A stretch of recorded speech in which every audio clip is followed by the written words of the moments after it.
ธรรมาตราพ่อไว้เมื่อวันที่22 เดือน 6 ปี2562 ว่าพ่อตีสาระนาตาวิปัสสนากรรมฐานเวียงเมสายหัวข้อตราธรรมชื่อว่าคือปันแห้งเจ้าคือเจ้าเก่า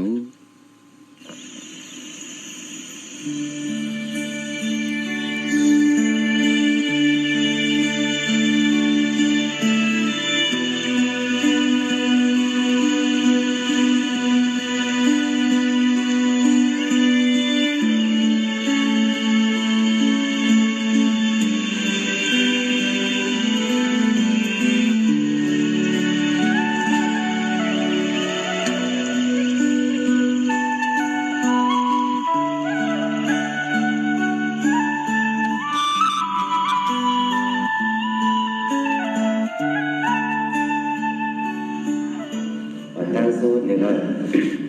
sao vào mượn ta để có mình nhớ kỳเขาเนี่ยก็อะไรตาลาไม่ไว้เนี่ยก็ยิงโก้เนี่ยก็โดนมาจำอ่ะอย่าไปโกงละก็ยิงไก่มายิงไก่พลานั่นน่ะพอคนหนึ่งเนี่ยก็อะไรมาเปิดกันในฝั่งตาลาสันซ้ายพอคนสองวัดปิยพรก็ทำเมื่อพอคนหนึ่งนั่นเนี่ยก็ราคาเขามีตะกาต้องเป็น2-3ก็แต่เปิดกว่าก็ได้พอบอกคนสองมาเนี่ยก็บอกว่าแห้งเขามันมีกวนชื่อตุ้มเนี่ย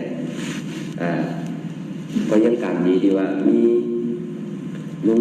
จ้าเนาะวันเด็กมึงปาดเนี่ยเขาผมพันมันอะไรของผม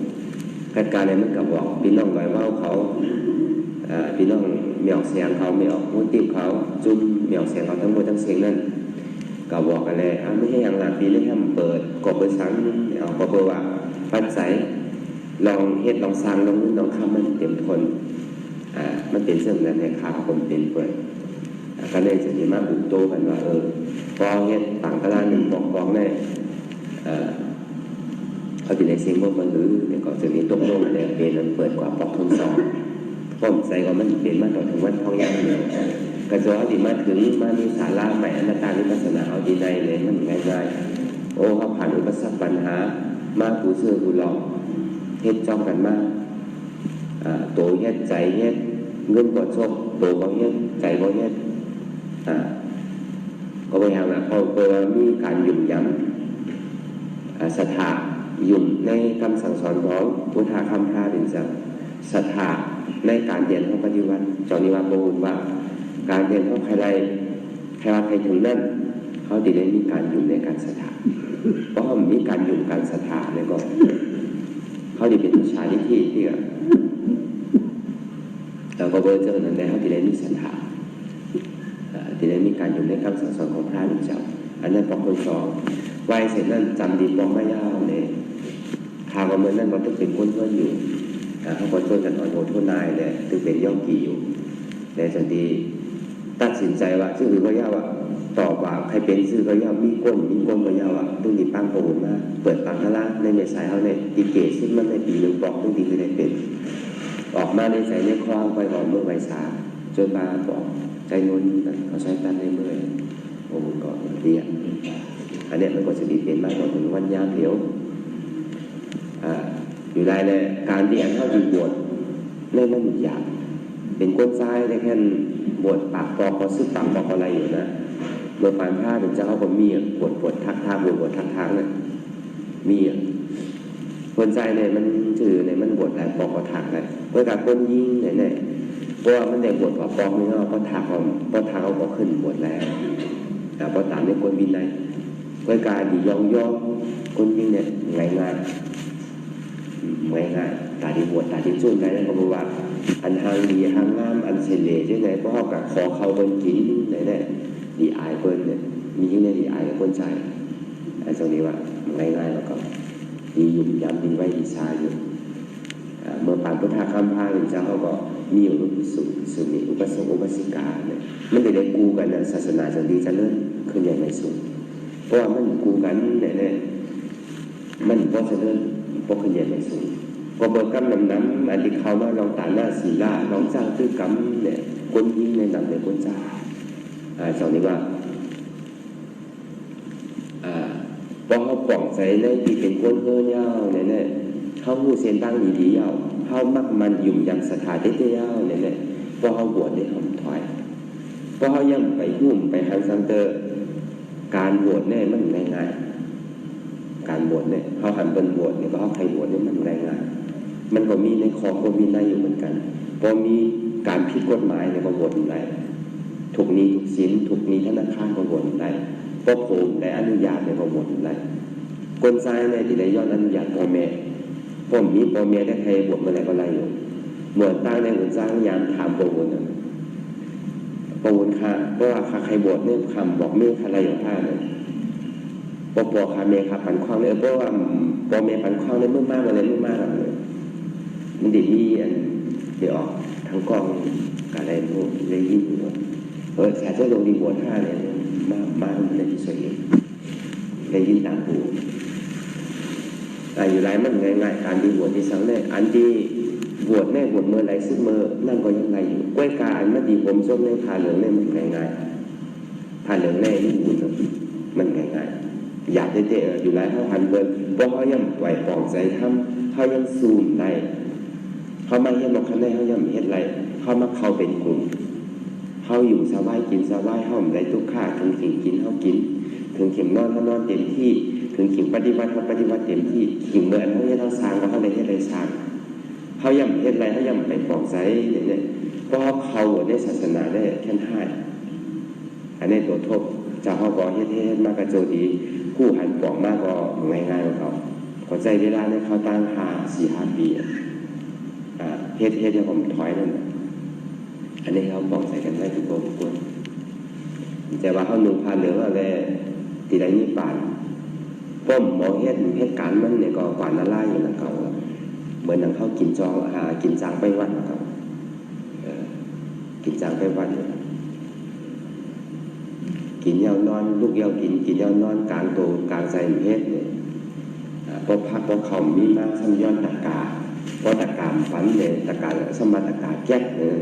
ที่ได้ตัวเสาเก่าแก๊กผู้ตั้งที่เปิดในหันเนี่ยตั้งที่ตัวเสาเก่าเนี่ยหันมันเป็นเสื่อมนั้นเมื่อตั้งในเด็กก็ในใจในพ่อเด็กก็ใครลาต่อ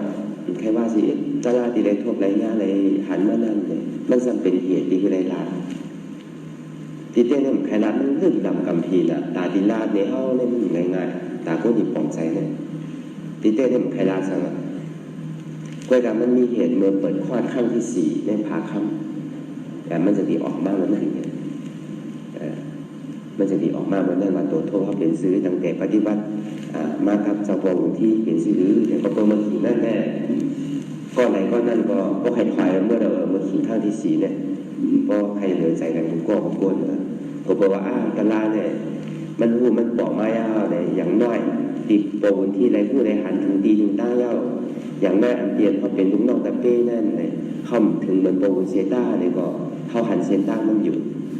มันก็ดีเป็นพรดีแต่อันนักปฏิบัติอยู่โย่เนี่ยก็วนที่ไหนเลยสิ่งที่ห่อมาอันที่ว่าตัวทบหมอใจลงเป็นห่อมาก็ได้เป็นเรื่องนั้นเย้าเลยสิ่งที่อัดเนี่ยแหละสิ่งที่เฮ็ดเป็นภาษาใต้ก่อนก็เลยพี่น้องไทยเป็นคำว่า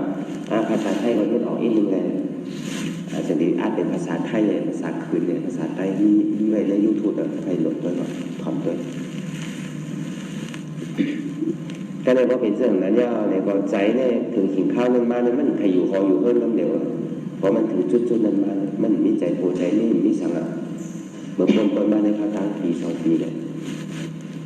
ก็ในเมรอวาอยู่ก็บอกอย่างนี้ปอยังตึงเปลี่ยนอยู่นั่นแหละใจเนี่ยตัดก็ตัดเนี่ยปอเมนั่นเนี่ยเพราะว่ามันมีไผ่นุ่มลาเต้ๆเนี่ยก็ตึ้งมีกระตุ้นซ้อมปั่นกินไม่ใจถึงขันนั่นเนี่ยมันสูดด้านล่างเนี่ยมาอยู่ปอไม่รู้เมย์มันได้เห็นสื่อไว้ใจว่าเพราะว่าตั้งที่ว่ามันมีไผ่นุ่มลาเต้ๆก็เขาเดี๋ยวเอาไปเลี้ยงดินเขามาอยู่ดีแล้วเขาดีตุ้งซ้อมปั่นกินไว้ใจตัดขาดก็ทันนั้นแต่ลาเนี่ยจะช่วยกันกูส่วนตั้งดีเด่นเขาเห็นมาตั้งพวกต้องเมย์อ่อนโหโทษนากันมากนอนจับจนอ่อนโหเบิร์มานังวิปัสสนานั่นแต่มันเป็นคนดีได้แต่มันกลายเฮ็ดกับซาว่ากันเท่าหมดอันนี้ก็เป็นคำตื้นเท่านั้นเขาเพราะเขาใครถึงที่สุด อาดียอดเนี่ยกู้โซแค่นโดไกแค่นโดแปดเตะอักกู้โซแค่นโดแปดกู้โซเดียนเขาเฮ็ดไว้ก็ยังตีได้แปดเพราะใครได้นี่ที่ก็เลยเฮ็ดกู้โซตั้งดีไว้เนี่ยยังตีได้จุ่นแปดกะหันมาในตัวโทษพอดีว่ามันติดยาวในจุ่นแปดมันหมดการในมาดีเพื่อนยาวเนี่ยก่อนใจนึกใครกว่าที่ก็ตึ้งใครอยู่แล้วเมื่อไรที่ได้กว่าเมื่อไรที่ยาวเมื่อไรที่ช่างล่างตึงคืนตึงวันก็มันตึงคงใจแรงการในแม่ก็ว่าพอก็ว่าเขาก็ไม่มาคะแนนรู้อยู่ในหอในเรื่องก็เขาก็เหตุการณ์ให้งานกว่าเขาก็ช่วยในศาสนากว่าเขาในรู้เหมือนนั่งเมียบ้านเขาเหมือนนั่งเดี๋ยวเขาเนี่ยก็ตลาดสุขภาพกล่องก็ทันได้แล้วสุขภาพเมื่อถึงว่าเขาอยู่เป็นโพเป็นเมฆกันก็เป็นปีเป็นน้องกันก็ไล่อยู่รุ่มหน้ากันกว่าก็ไล่อยู่นะก็ในมาวนอยู่ในเรื่องว่าตลาดที่อันเก่าผู้ก็บอกมาเนี่ยมั่นใจเป็นสมบัติของเขาก็เลี้ยวมั่นใจเป็นอำนวยของเขาก็เลี้ยวมั่นกึ่งต่างแต่ที่เป็นอำนวยของปีนอกมั่นกึ่งต่างแต่ที่เป็นอำนวยของลูกดาวนั่งไม่เอา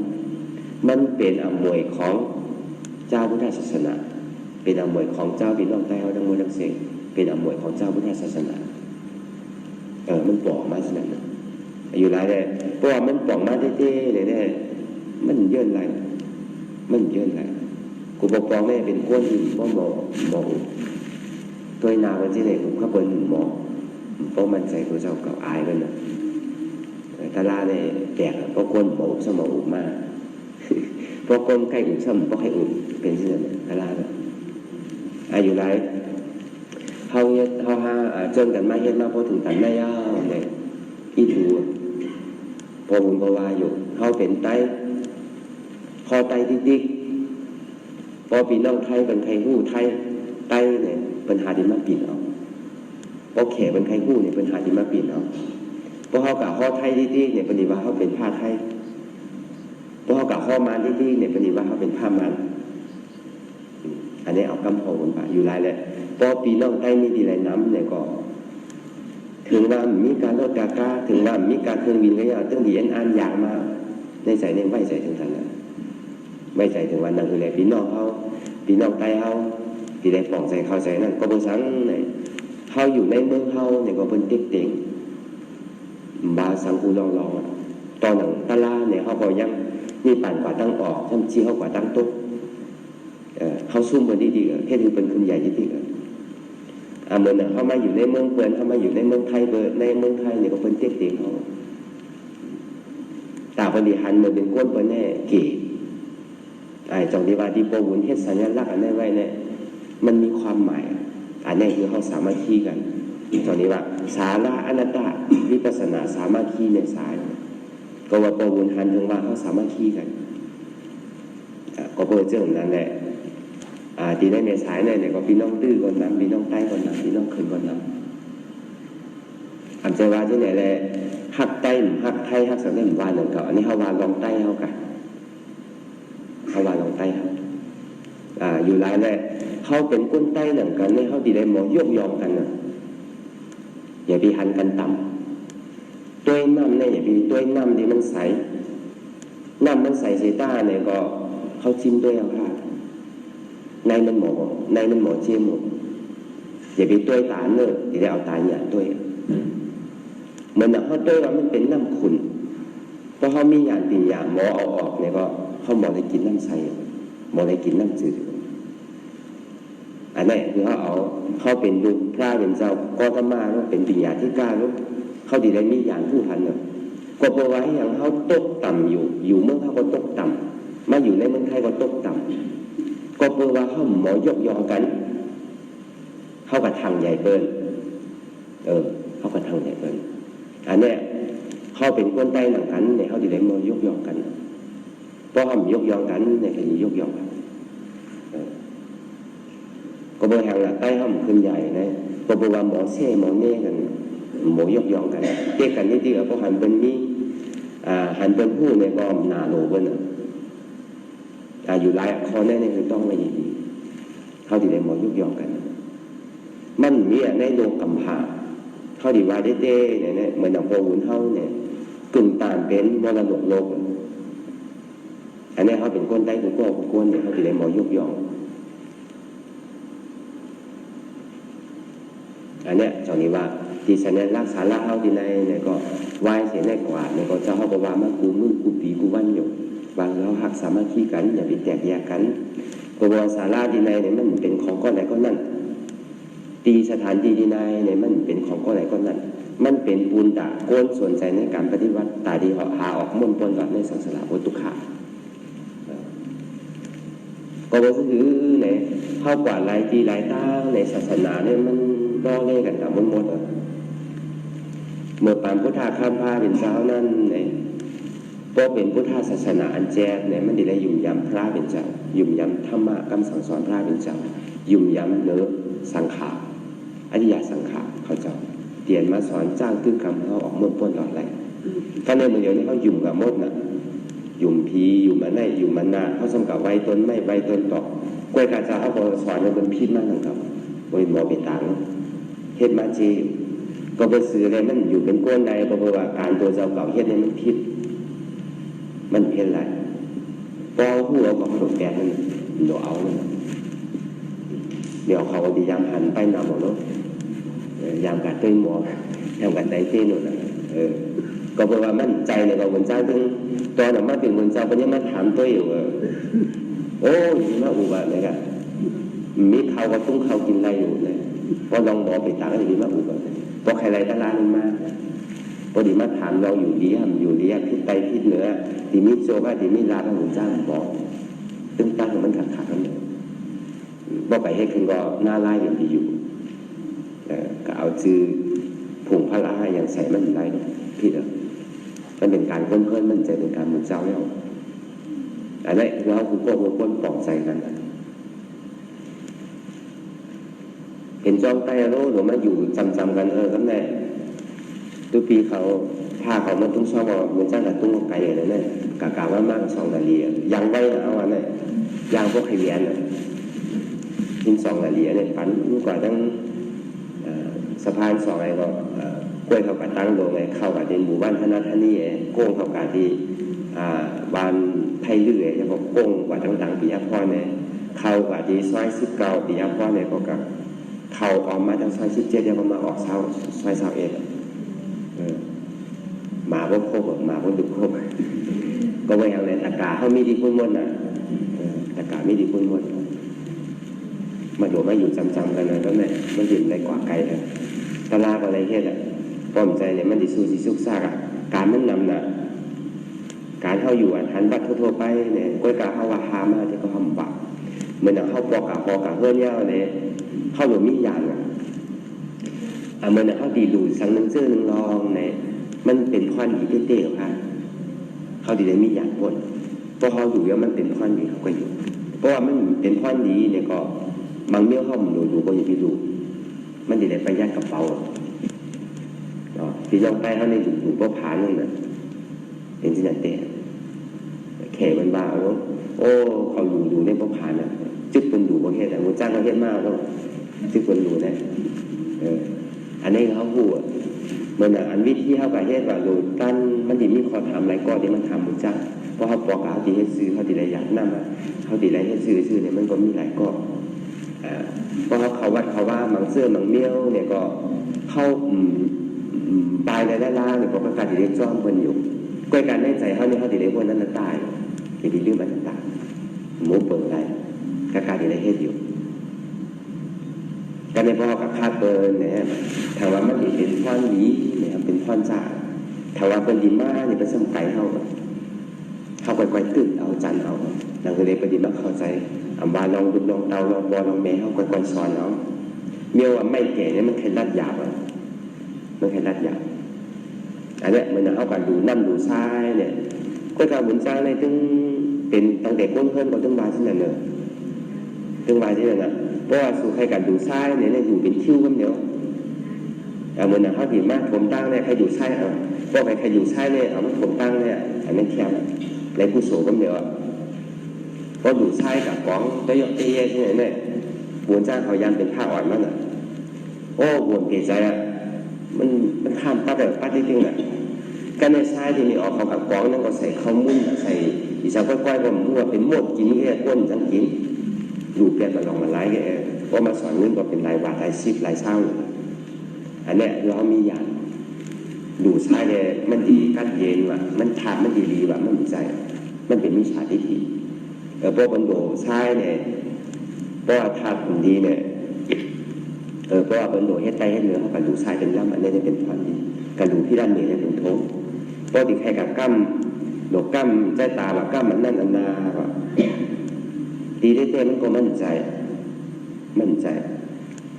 เขาเฮ็ดอยู่ห้องพูดในกล่องแล้วห้องเงินเมืองกูปอกอในอากุมันมีอันหนึ่งมันมีบุคคลโนคัมเนี่ยไก่เห็นดีแต่กระตุกไก่เห็นดีแต่กระตุกย่อมก็แต่กระตุกนั่นท่าก็ได้ทำสลามันบอกว่าทั้ง7 วันเมื่อติดตายว่าเมื่อปอกกะเมื่ออยู่ที่เทศมันก็ใจดีก็ขี่มากบอกมาก็ในพอมาขี่มากบอกมาเนี่ยมันสำคัญแนงเป็นใส่ปลาเตรียมไม่หมดอันนั้นมันจะดีมากวนมาอ๋อเก่าในทั้ง7 วันเก่าก็ติดตายแล้วอันนี้พวกเขากะกีออกเขาอันเป็นกินในต่างสองตาเป็นก็เย่าก็การเขาก็มีตัวมีใจเขาก็หักตัวหักใจเก่าเป็นเก่าก็ยังหักตัวหักใจนู่นเนี่ยมันจะดีไว้ใจเช่นนั้นในคดีกันเลยปลาแล้วมันจะดีด้วยก็เลยมันจะดีคามโขสัมผัสไว้มันจะดีวนมาเก่าก็ติดตายแล้วทางอินได้เป็นมาตั้งหลังก็หนังคือได้เป็นดียางง่ายเดินง่ายนั่นกับดีเฮ็ดมันก็จะดีมันมีโขก็ได้พอมีโขแล้วมันซ้ำเพิ่มก็ได้พอมันเพื่อเนี่ยมันสึกดีมันดื้อดีต้นไม้ดีเป็นต้นไม้ผู้เดียวมันดื้อก็ได้ต้นไม้มันซ้ำดงต่ำเลยมันจะดีกะหาพันไม้มีงามมีเหลี่ยมมันกำไว้พอไผ่มากกว่ามันดีได้มีคมเลยนั่นแหละมันดีเขาควรนำก็ได้เพราะว่ามันถึงปอกว่าเพิ่นบอกปอกว่าหอมันบอกการเชื่อว่ามันตายก็ได้ขึ้นปอกมากขึ้นเนี่ยมหาเสียมันก็ได้เสียมันจะดีว่าอ้าวที่ไหนเนี่ยเขาตายพี่เดียวเอากับเผาให้แต่ไม่มั่วเนี่ยเราเผาให้แบบมันจะเรียกว่าหมอนี่หมานทองเลยนั่นอันมันไม่ให้เขามีเป็นครึ่งนึงเลยอันนี้คนจะที่เอาเราปล่อยคอยปล่อยปลาเนี่ยทุกทีในมากเท่าที่เรียนมีใจคิดดูเขามันจะว่าเป็นปล่อยเวลาที่ปล่อยมันก็กับปล่อยในน้องก็ถูเน่าตายหมดแล้วเหมือนกูเข้มนี่น้ำหนักปล่อยปลาปล่อยคอยปล่อยเต่านั่นปล่อยก็เต็มคล้องเต็มน้องกับหมดอันนี้เพราะเขามีหยาดบ้วนเนี่ยเขาคนที่พูดนั่นเขาดีได้หันพรดีนั่นอันนั้นเขาดีได้แรกอันนี้มันทุกดีในมากพอกำเนี่ยก็พอใครกำปีแรกเนี่ยใจตาตกตั้งเพื่อนว่าเนี่ยก็ดีกำไม่สีดีว่ะกำสังว่ามันหนกกำเสาวิหารนะมันหนกกำเสาวิหารนะมันจะดีเป็นพรดีอันนี้เขามีอย่างเป็นอย่างเขาดีดูสังมันเขากับดูจิกดูจอบให้แน่มันผมเนี่ยที่เป็นพรดีสังดูแล้วก็แผ่นจังกินอันเขากับใส่เขาวุ้จ้าข้อว่าเขาวุ้จ้าลาบว่าใส่1 อิฐ 1 เอเอามือยุบเอาโกมันน้ำเนาะใส่แล้วแน่กันหมดอ่ะบุญเจ้าเป็นคนกินเป็นเอาไอ้หมูไว้เงินเนี่ยเป็นเที่ยวอยู่มันตัดข้อมันเป็นว่ามันป้นข้อของเรามันป้นมันเป็นของที่สบายใจแค่ติดเต้ถ้าเขาเป็นเจ้าพุทธศาสนาเนี่ยเขาหลุดแยกนางคือเลยเขาดิประหยัดของเขานางคือเลยเขาดิเสียเงินนำเขาดิเลยแยกเลยพุทธาเนี่ยลูกนอกกับเป้พระเป็นเจ้าเนี่ยหลุดแยกอันนี้คือเขาปองแล้วเขาดูสังวายาวเพราะเขาดูแบบนี้ปัญญปียาเนี่ยก็เขาดูสังวามันพิษนั่นครับเหมือนเขาปล่อยปลาปล่อยหอยปล่อยสังวายาวเขากับหันในการในที่อีกดูนะเขากับซื้อปล่อยอันนี้ก็เป็นผู้สูงเขาหันมาหันแนวหันสังเนี่ยเขาอึดเขาอยากเขาไปเขากินเนี่ยก็เป็นผู้สูงอำเจว่าลูกาอยู่2 นาพระรากับเวียนต้านเป็น1 ชั่วโมง 2 ชั่วโมงไปได้ผู้สูงใจมันไรอันผู้สูงเขาเนี่ยมันเหมือนอย่างว่าพอเขาออกใจใครอยู่ยาวเนี่ยมันก็เหมือนแบนที่มันแย่งไปเพราะอะไรเอากับกุศลใจเขาวนมาหลายก็เขายังไปอยู่เถอะแต่กุศลเนี่ยมันจะมามีดีบุญเจ้ามันมีดีใจเขาจอนี้ว่าอันที่เขามาหามันเดี๋ยวนี้เขามาหาใจจอนี้ว่ามันก็มีอยู่ดูซ้ำดูย่างอะไรเนี่ยเขามีอยู่กับเก่าอัตตาดูย่าอัตตาอนัตตาซ้ำดูย่าอนัตตาเหมือนหนังสือไว้มันดีมีหมดปานพุทธข้ามพาเป็นเจ้าไหว้เสเจ้าพระเป็นเจ้ากัสสปะแล้วก็จื้อจังว่ามาฆ่า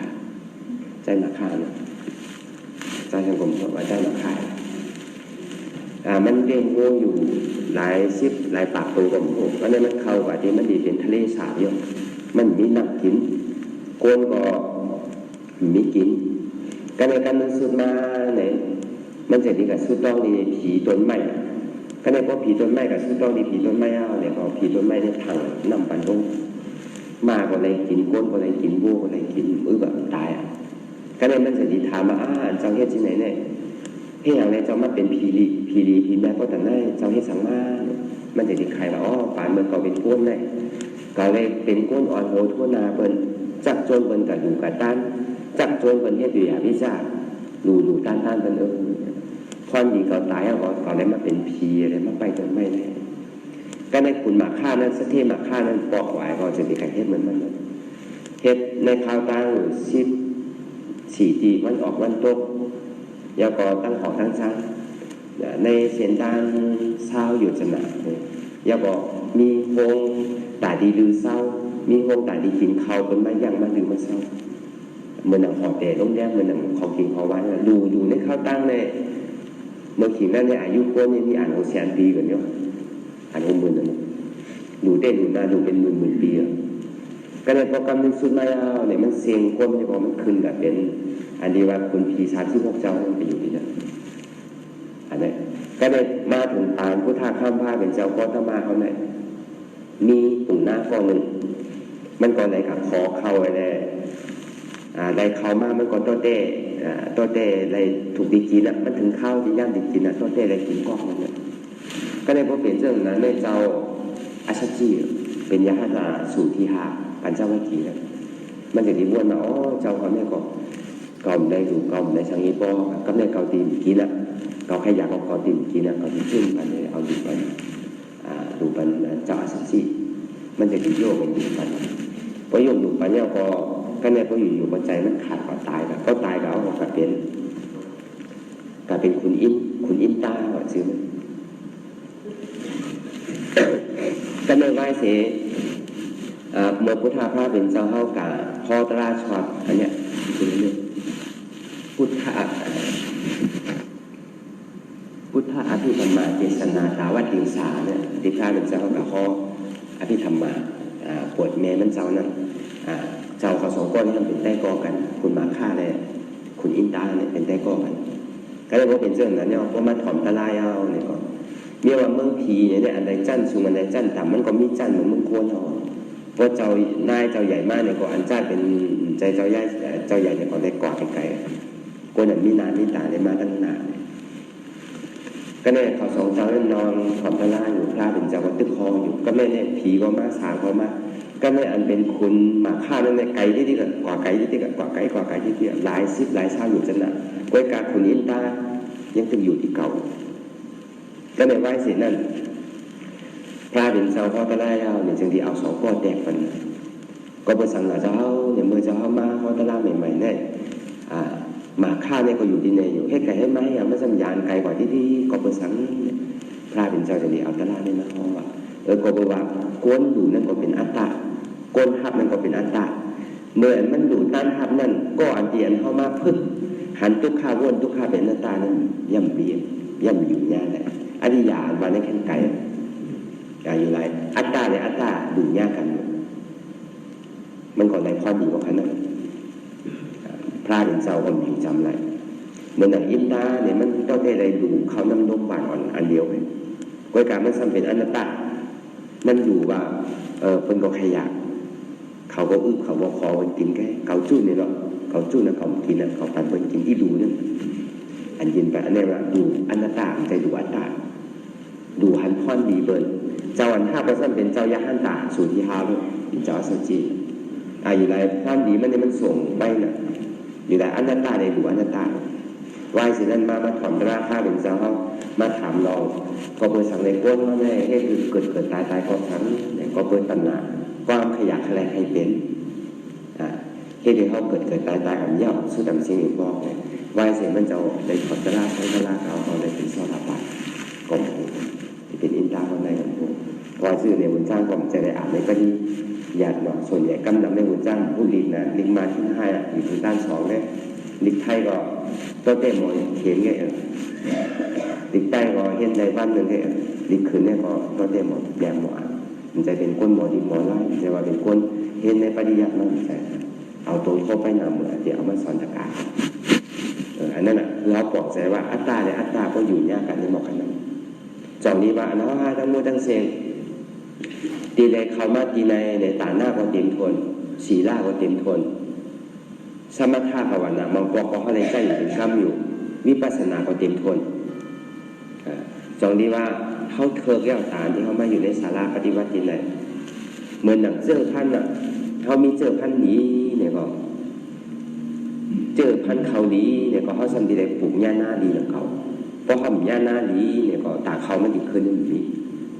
หน้าดีในศาสนาพุทธข้ามผ้าหลวงเจ้าเนี่ยอำต่ออำง่ายๆตามมันดีเกิดมันเถิดไรหักเถิดไรกินเข้าว่าเถิดไรดูจองนี้ว่าหน้าดีแปดรอบในพุทธศาสนานั้นเป็นสังโซดาปฏิมักโซดาปฏิโภสตการนิมักสตการนิโภอนาการนิมักอนาการนิโภอรหัตธรรมะอรหัตถโภอันเนี้ยก็เป็นยาหันตาก็เป็นหน้าดีนะครับเข้ากันดูยาหน้าลอกไหลเนี่ยก็ตาอันเจอพันเฮาเลี้ยวเขาส่งกันยาลาเลี้ยวในตามันดีมีกล้วยกาเหมือนเฮาตีหลูนั่นเป็นจี้สั่งเขาว่าเป็นบังคับเขาว่ามันออกดีใจที่ข้อเขาผ้าอันเนี้ยพอเขาปลูกเขาไหวเอาเนี่ยผลมันจะมีอะไรดีกันหนูผล9 ปีมันมีไผ่ว่ามันมีไผ่จี้มันมีไผ่สั่งเขามีเจตนาห้างก้อยอะไรเขาหันถึงมามันถูกตีนี้มันถูกตีเป็นอยู่เนี่ยเขาคุกเสร็จไรจริงเลยเขาดูในห้องว่าหน้า9 ปีคนนี้อันนี้เขาดูว่าดูอีดูอัดกันก็ในพอหน้ากลางปีรู้เนี่ยผลมันถึงดีลีเนี่ยเมื่อว่านเขาเฮ็ดนำมาเนี่ยจกเราจกทางออกเป็นหมื่นเป็นแสนมาเนี่ยจ่องมันดีๆว่าจ่องใจเขาตุ้มเตอร์ว่าจ่องเขาปล่อยว่างในเท่ๆว่าเนี่ยอันนี้ว่าอันใหญ่ๆเดี๋ยวเพิ่นจะตัวเนี่ยในผลกลางปีเนี่ย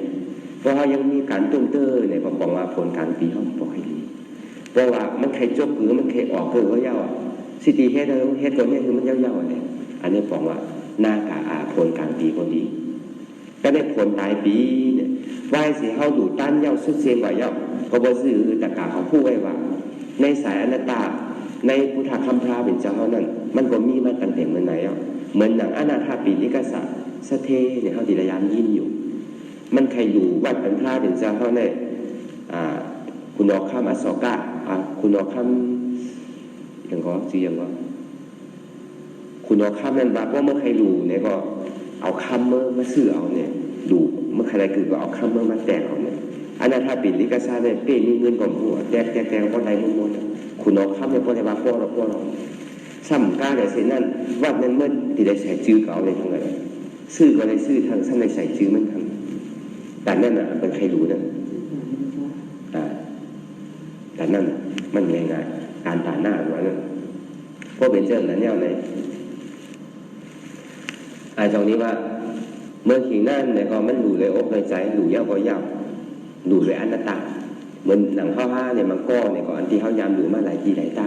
เขาดีบอกใจว่าให้ยังซื้อเขาแบบนี้ล่ะอันนี้เป็นประตูเขาดูยุ่งโดยที่ซื้อเขาอันนี้ได้เป็นซื้อเขาอันนี้อันตรายดีโกน่ะแห้งเลยก็ได้คนดีมีน่ะเพราะเมื่อเขาดีตายมาเนี่ยอีเมอียาคุกใจไหลตันเนี่ยมึงตาจังเลยคุกใจไหลเนยก็เลยเขามาคุกใจไหลเขาเลยอยู่ประตูไว้ก็อยู่อาศพตายเราไม่เป็นเขตแล้วมันไหนกุศลแล้วมันเป็นจีเต็มไปดีกลัวอยู่ไรเขาเป็นตัวอย่างนี้ว่าเพราะเขาดูมันมีดีใจจำเป็นหรือมีจื้อมีเสียง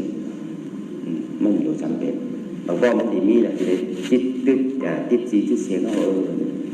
อันนี้อันตรายมันเขายังยืดอยู่สาราในเกาดูพัตูในเกาดูห้องน้ำในเกาดูเป็นของเกาเนี่ยเป็นห้องดูอัตตาอันนี้มันเป็นวิธีดีดูแบบอนัตตาไผ่ก็เมาป่าทั้งหลายมันก็เป็นนางดินของศาสนาว่าแค่นั้นก็ไผ่ก็จังเอาเจ้าเอากับขายกับคนซื้อไผ่ซื้ออะไรเนี่ยมันดูเป็นศาสนาด้วยไม่ออกแสงเขาดูมันโปร่งเที่ยวขายก็แล้วมันจะเป็นของไผ่ก็อะไรก็หนึ่งอันเนี้ยเหมือนหนังไหวหนังมามันมีกำจิกกำจ้องอย่างมากกว่าเยาแต่เขาตุ้มเตอร์ใส่เขาอยู่เยอะกว่าเยาเขายังอยู่สาระเขาอยู่เยอะกว่าเยาใครแค่เฮ็ดซื้อใครแค่เป็นซื้อกว่าเยาแต่เปิดเขาอยู่เยอะกว่าเยาเขายึดติดอันนี้บอกว่าผลปลายปีก็ดีเพราะว่า เจอพันหลีสัมปุกญาณาดีหลีพอปลูกญาณาดีหลีเอาเนี่ยผล9 ปีก็หลีผลกลางปีก็หลีผลปลายปีก็หลีกลางแสนเขาเว้นอ่านใครเป็นนองลอกะใครเกิดเป็นก้นก็ไหนใครเกิดเป็นก้นจ้าสังใครเกิดเป็นพีลีสางเลียสังในตีเต็มคนที่เหมือนหนังใจเฮากล้วยกาถ้าเป็นเจ้าปันมือสุดต้องเท่านั้นอันนั้นมันยังสุดต้องเบิกอยู่มันยังเป็นสุดต้องนี่ใครดีอยู่ยังใครเกิดภาวะอยู่ยังเบิกอยู่อันนั้น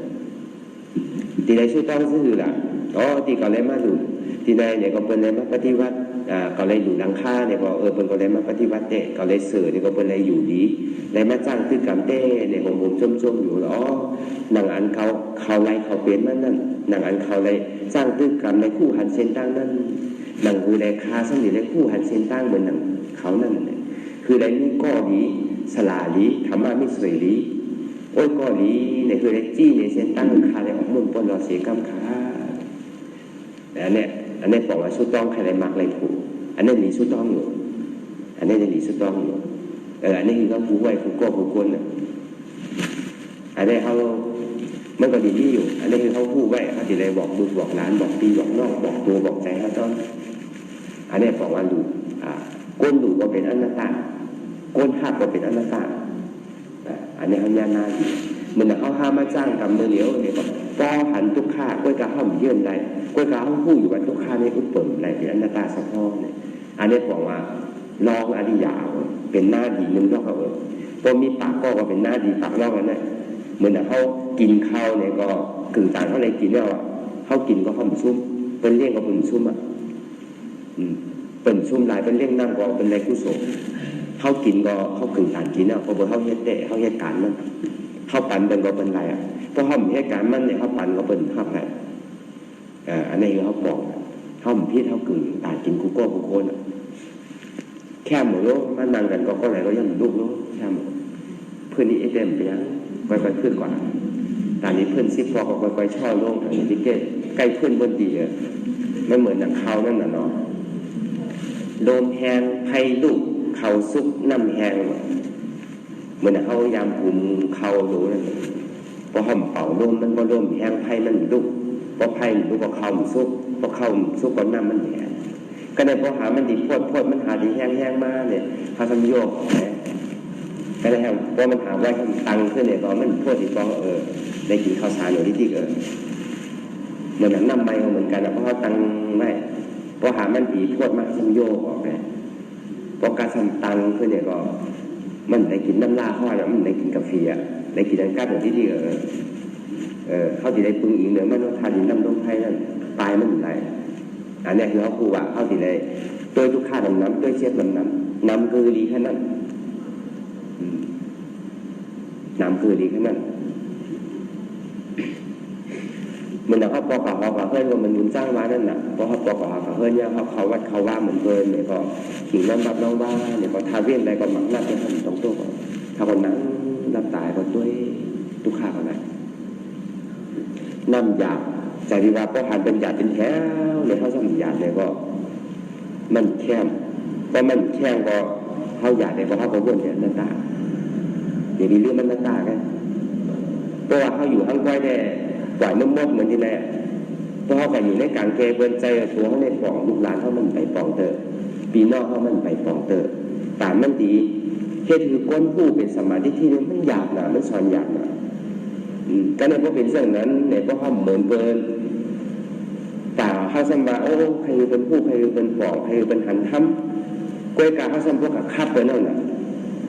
แล้วเป็นเรื่องกับเพื่อสมควรนำเขาสมควรเกี่ยเพราะกับคับเป็นยาวเนี่ยก็วันนี้ว่าเขาหยอง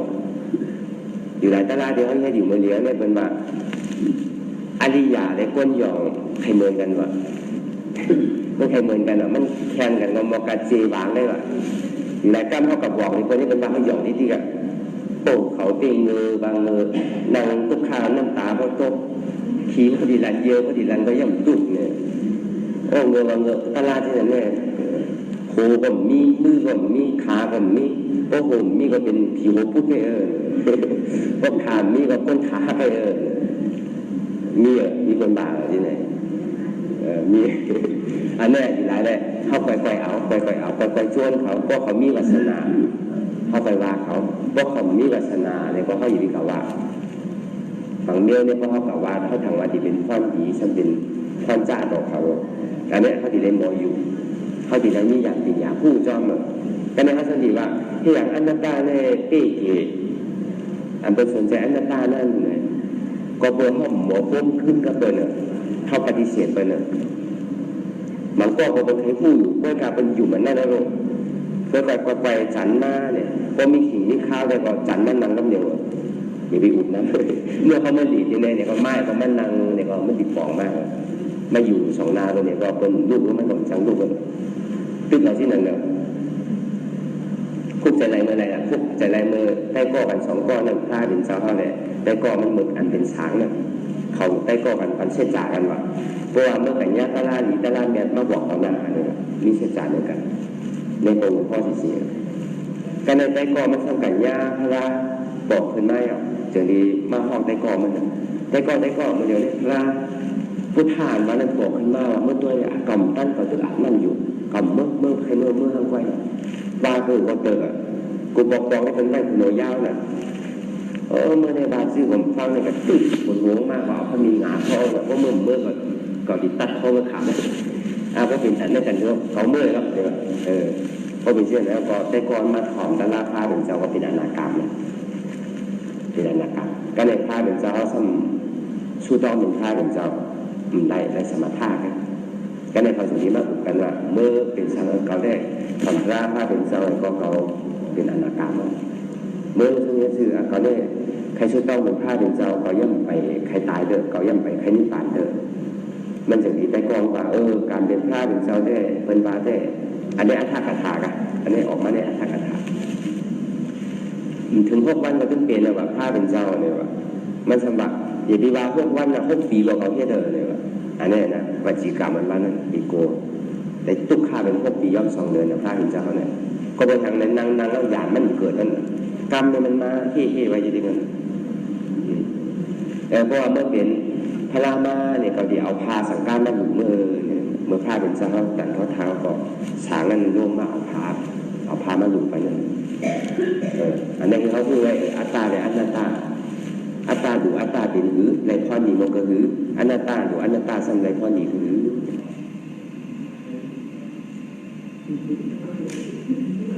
ทางรู้เรื่องเนาะโยมผู้การรู้เรื่องเนาะแล้วโยมอ้อยรู้เรื่องเนาะ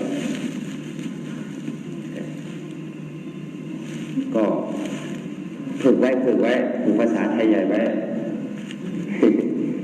ฝึกภาษาไทยใหญ่ไว้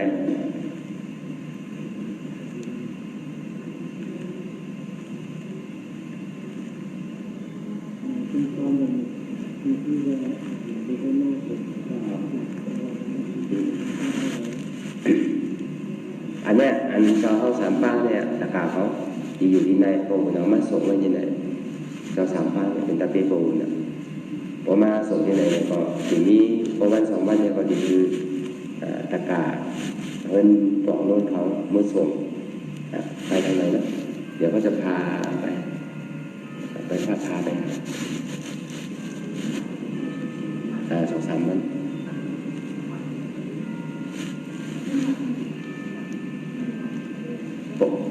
ปอยอยู่ก็หนูไม่อยู่จำๆเลยเนาะเดี๋ยวนี้ก็อยู่ไกลๆไม่อยู่จำๆกันเลยเพราะมาจำยังพวกเจ้าถ้าปีนวดเขาที่ได้ก็แต๋วเลยนะตอนนั้นผมสร้างยาเสียงแต๋วเลยบางบอกยางพวกเขารับซ้ำตั้งมันไกลแต่เนี่ย2 ชั่วโมงอ๋อ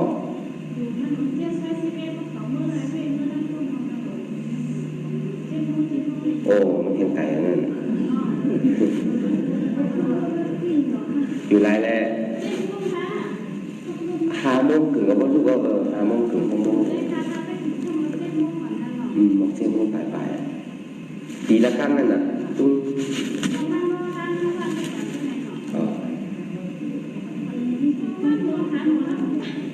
อยู่ไรแล้วตัวมีดีเป็นเขาว่ากำเขามีไว้คอเนื้อตัวมีดีบ้านเนาะโซ่มีดีบานนั่นน่ะ ก็คือเขามาเฮ็ดศาลาอยู่มันหลอกมันร้ายเขาซ้ำมาลุ่มล่าเจ้าเขาเนี่ยก็กำเขาก็กลางกับปอกกาวเนี่ยทำนี้แถมพันด้วยอ่ะกำบ่ยาวก็เลยเป็นตะกามาบวชไปอ่ะก็เลยเป็นตะกาให้มาต้องเลยอยู่มาบวชไปอ่ะอยู่ไรมันจะได้พูดกันเลยพิสูนีอุปสมอุปสิกาเนี่ยก็ในเมฆให้อยู่เสียใต้เลยว่าพวกโกมพ่อว่าของนายหนังเก่าที่ได้กูกันนั่นที่ได้เป็นกูกันคนบางก้อนในอย่างในศาสนาเขาในมันลงจริงๆอันคนยิ่งเต้ก็มีอ่ะโดยการคนเขามันเข้าใจนั่นน่ะ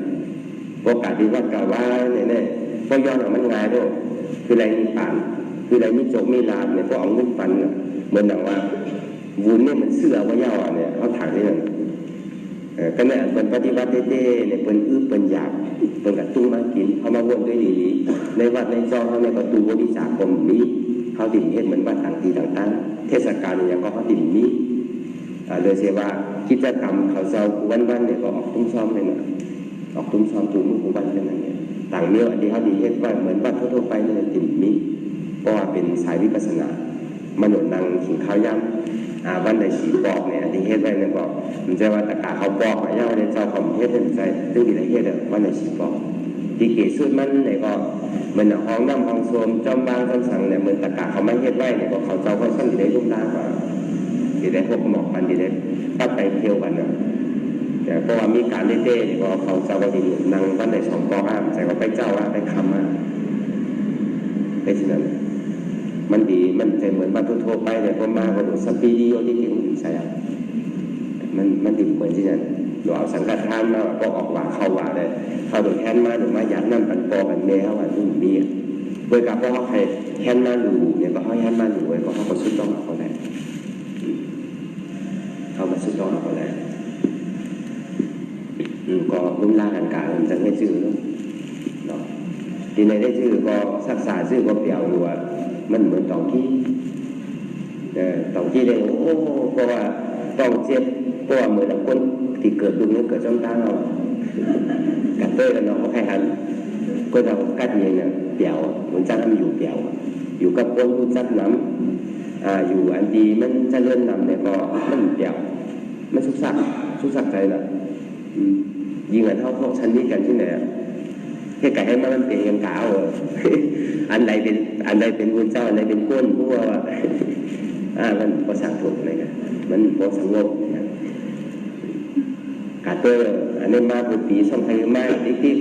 ตะกาเขาป้อนอย่างเงี้ยไปกระเทือบางที่ส่งไทยมาได้มากเนี่ยหลอกได้มาก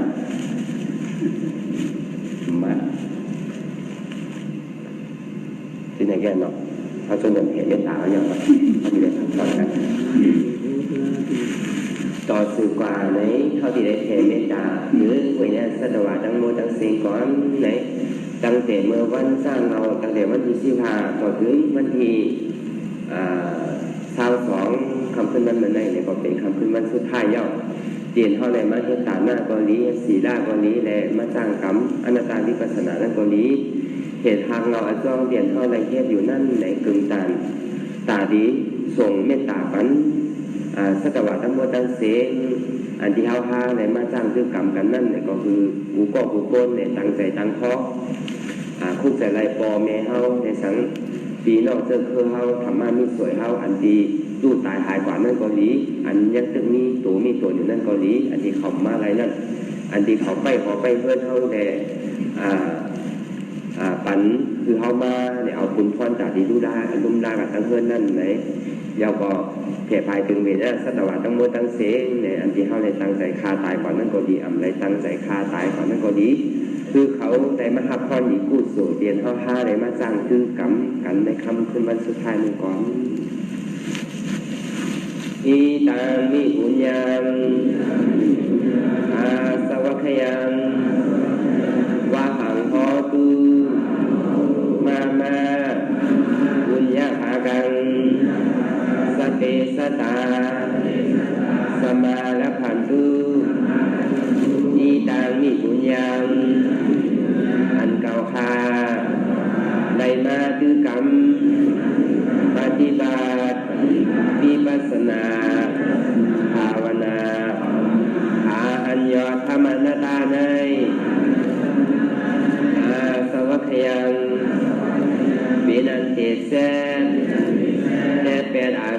สีเบิงเสียวแลนิพพานังดีนิพพานันพอดูให้ถึงเสกัมติคามาปุญญาภากันพรเทียนคามานังวิปัสสนาภาวนาทรงยืนปานสัพเพสัตตานังเตสะโปเมสานญาติกาตึงเคอเสื้อใครใจก็เลตากว่าสัตวาดังเสียงดังหลงนั้นสมาและผันตูถ้าได้พรนี้หนังกันดังเก่าคาดังเสียงเสกัมติคาโนสา